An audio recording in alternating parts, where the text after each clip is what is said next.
Oi, gente, como é que vocês estão? Bom, para quem chegou agora e não sabe o que está acontecendo aqui, essa é uma sequência de vídeos chamada Fique em Casa, dentro dessa hashtag, onde eu estou fazendo vídeos todos os dias, fazendo análises do Liberaba, para que vocês possam aproveitar melhor o tempo de vocês na quarentena e também que vocês não surtem em casa. E também não usem como desculpa dizendo que vocês não têm tempo de estudar magia, beleza? Se vocês querem pegar tudo do começo para não ficar perdido, voltem lá no início, que isso aqui tudo é uma playlist, então vocês podem ir lá para o primeiro vídeo e vejam até aqui. Porque senão vocês vão ficar faltando muita coisa a partir de tudo isso que eu tenho para trazer hoje, tá bem? Hoje a gente vai estar entrando na segunda parte do livro. Para quem não sabe, o Liberaba é dividido em 4 partes, onde a primeira é o misticismo, e eu já falei sobre a parte do misticismo, e agora a gente está entrando na teoria elementar da magia, tá? É a parte escrito Magic, Teoria Elementar, onde eu vou falar um pouco sobre as estruturas de um ritual cerimonial, entendeu? Mais uma vez, peço que vocês já deem o like de vocês, não se esqueçam, deixem suas impressões aqui nos comentários, porque eu já reparei que se eu não peço para vocês comentarem, vocês comentam menos. Então comentem, deixem seus comentários aqui, deem seus likes, compartilhem nas suas redes sociais e também me sigam lá no Instagram. É muito importante que vocês divulguem meu trabalho, porque assim vocês me incentivam a estar fazendo também isso aqui. Porque assim como vocês não querem surtar em casa, eu também não quero, então nos ajude. Agora vamos falar só um pouquinho, só uma recapitulada na primeira parte do livro, onde ele fala um pouco sobre exercício de mobilidade através do asana. Ele fala sobre mantra yoga e pranayama yoga, sobre respiração e repetição. E além de falar sobre isso tudo, ele fala sobre dharana, ele fala sobre dhyana, ele fala sobre samadhi, que são exercícios mentais consecutivos que te levam a certos estados de consciência onde você conquista certos poderes, entre aspas. Agora, aqui a gente vai falar um pouco sobre a estrutura técnica de um ritual. E aí, nessa segunda parte, onde ele fala justamente sobre a teoria elemental, ele começa falando sobre o templo. Ele nem fala exatamente muito sobre o templo, porque não tem muito o que se falar sobre um templo, porque na verdade o templo já é um arquétipo dentro da nossa cabeça e a gente já sabe o que significa um templo, né? Até mesmo porque a gente já tem dentro do conceito bíblico falando que o nosso corpo é o nosso templo, e todo mundo sabe que a parte mais especial da nossa casa é o nosso templo, e já está no nosso imaginário, já está no dito popular. Mas ainda assim, o Crowley traz nesse livro, quando ele fala sobre o templo, que o templo representa o espaço externo ao magista, né?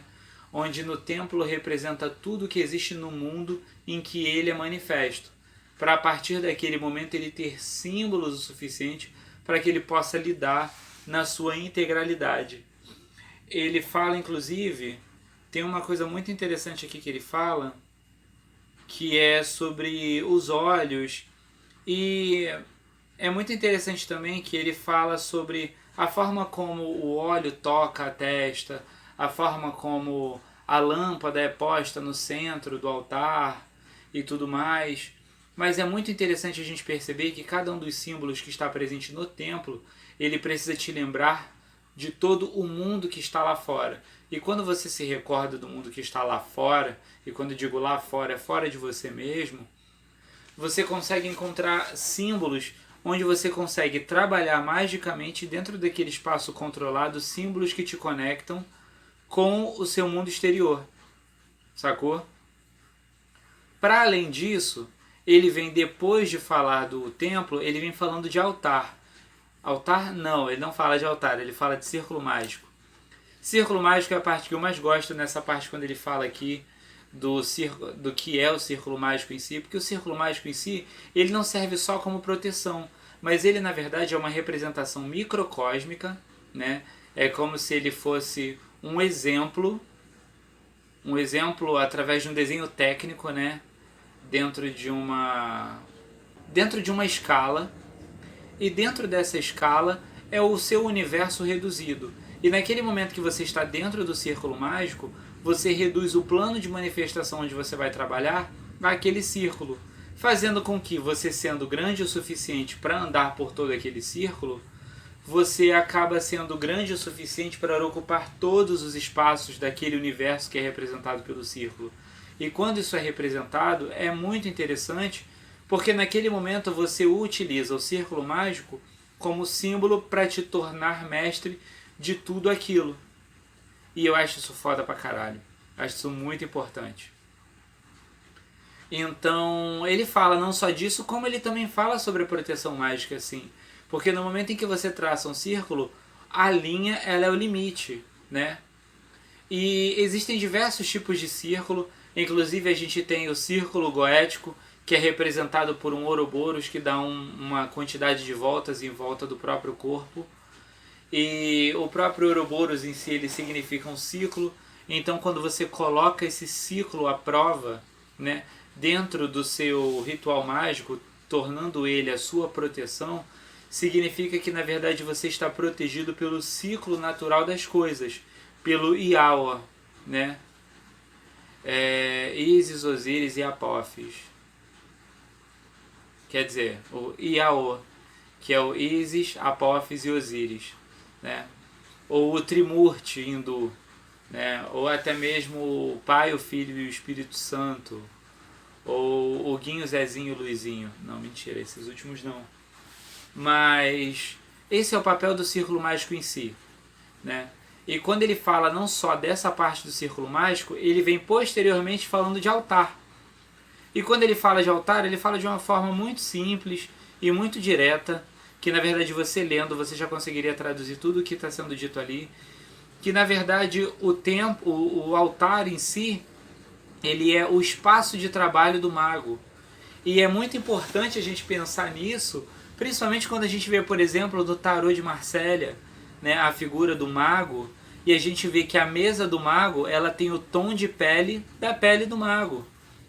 Porque na verdade, isso significa que a mesa de trabalho do mago é o corpo.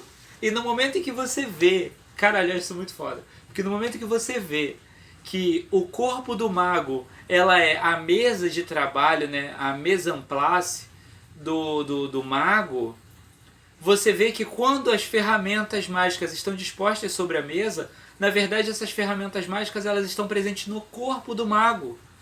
E aí isso vem muito mais cara de pau depois quando você pega o arcano do mago no tarô de Thoth. Porque o mago tá nu, tá voando e os elementos mágicos estão flutuando em volta dele. Então, ainda que exista necessidade dentro de certos rituais mágicos de você trabalhar com aquilo, no fundo, você precisa trabalhar dentro de si com os elementos mágicos. E é isso que eu acho foda pra caralho. E, bem, vou aproveitar, enquanto eu ainda tô no ápice disso tudo, pra dizer que é isso. Trabalhem dentro do corpo de vocês, tá? Independente de eu ter falado tudo até agora, os primeiros exercícios mágicos que eu passei pra vocês no primeiro capítulo desse livro é justamente o que ele mais entrega. É tudo dentro do corpo, por isso que tudo é feito dentro do asana. Tudo é feito em asana, porque o objetivo é chegar ao samadhi. E o samadhi se chega pelo estado alterado de consciência, né? E pelo seu nível de concentração e envolvimento com aquilo que você se concentra. Por isso que você precisa do asana, do dhyana, do dharana, e você precisa do samadhi também, e do pratyahara. Mas, bem, é isso. Nesse vídeo que eu tinha para falar para vocês. Montem seus altares, montem seus templos e me mandem fotos por e-mail, beleza? Que eu quero conhecer. Não se esqueçam de dar o like nesse vídeo, porque é muito importante para que ele seja recomendado para outras pessoas e tudo que eu estou falando aqui chegue a outras pessoas, até porque para eu conhecer outros pontos de vista. Mas por hoje é o que eu tinha para dizer para vocês. E deixem seus comentários, quero muito saber a opinião de vocês sobre tudo isso que eu tenho dito. Bom, é isso. Meu nome é Vitor Vieira. Esse é o canal Caos de Sempre. Fiquem com Deus e cuidado com ele.